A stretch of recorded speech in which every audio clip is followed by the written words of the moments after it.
সকাল সকাল উঠে দেখি পুকুরে জাল দেয়া হচ্ছে মাছ ধরার জন্য। যেহেতু প্রত্যেক পুজোতেই মাছ ধরা হয়, তাই এই শীতলা পুজোতেও মাছ ধরা হচ্ছে। আর এই যে কাকু মাছ নিয়ে চলে এসেছে, আর সবাইকে যে যা ভাগ পায় সবাইকে ভাগ করে দিচ্ছে। আর আমরাও এক ব্যাগ মাছ নিয়ে চলে এসেছি।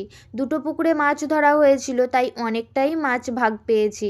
এই যে সকাল থেকেই মাছ ধোয়া, বাছা, কাটা, ছাঁকা করতে করতে অনেকটা সময়ই এই মাছের পিছনেই চলে যায়। আর তারপরেও একটু বাজারে দরকার ছিল, বুনি আমি বেরিয়ে পড়েছি বাজার যাওয়ার জন্য। আর দেখলাম যারা জল নিয়ে আসছে পুজোর জন্য তাদের সঙ্গেও দেখা হয়ে গেল। আর যাওয়ার পথে দেখলাম একটা আদিবাসী সম্প্রদায়ের বিয়ে হচ্ছে, সেখানে দেখলাম সুন্দর করে নাচ গান হচ্ছে। সেটারই একটা ছোট্ট ভিডিও নিয়েছিলাম তোমাদের সঙ্গে, সেটাই একটু শেয়ার করলাম। আর বাড়ি ফেরার পথে দেখলাম যারা জল নিয়ে আসছিল তারা সবাই এক জায়গায় বসেছে। একে একে সবাই আসছে, তো তাই একটু যারা আগে চলে এসেছে তারা বসে আছে। এখান থেকেই জল নিয়ে তারা যাবে মায়ের মাথায় জল ঢালার জন্য। এই যে একে একে সবাই আসছে জল ঢালার জন্য। এখানে আরও দুটো ঠাকুর আছে, সেই দুটো ঠাকুরের মাথায় আগে জল ঢালবে।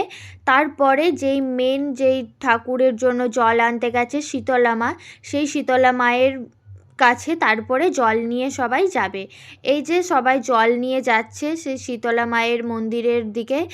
আর এদিকে যাওয়ার পথেই দেখলাম মামিরা জল দিচ্ছে তাদের পায়ে, যারা জল আনতে গিয়েছিল। আর এরা কোথা থেকে হেঁটে হেঁটে আসে জানো তো?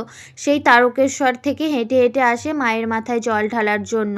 আর এত রোদ গরম, তারপরে এই ভারী ভারী বাঁক নিয়ে তারা হেঁটে হেঁটে আসে অত দূর থেকে। আর আমাদের এই পুজোটা 3 দিনের পুজো, তাই 3 দিনই 3 রকম রিচুয়ালস। তাই 3 দিনের ভিডিও দেখার জন্য অবশ্যই আমার ইউটিউব চ্যানেলটা তোমরা সাবস্ক্রাইব করে দিও। এই যে আমার মামার মেয়েরাও জল আনতে গিয়েছিল, তারাও সবাই আসছে। এই পুজোটায় অনেক সবাই জল আনতে যায়। সবার ভিডিও তো আর করতে পারিনি, যেটুকু করেছি সেটুকুই তোমাদের সঙ্গে শেয়ার করলাম। আর এটাই হলো আমাদের শীতলা মা। এই মাকে ঘিরেই এত আনন্দ, এত উচ্ছ্বাস, এত আয়োজন।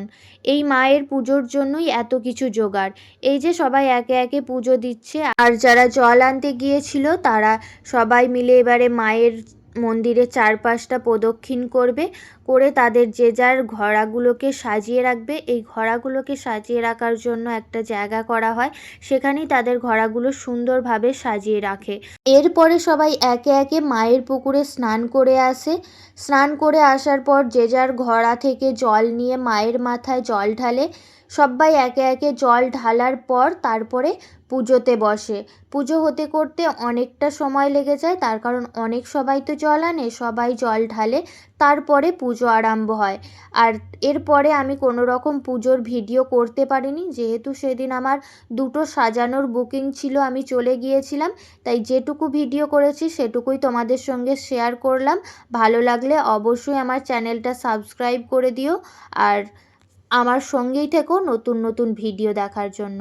বাড়ি এসে দেখি মা এখানে পুজোর জোগাড় করে নিয়ে বেরিয়ে পড়েছে পুজো দেওয়ার জন্য।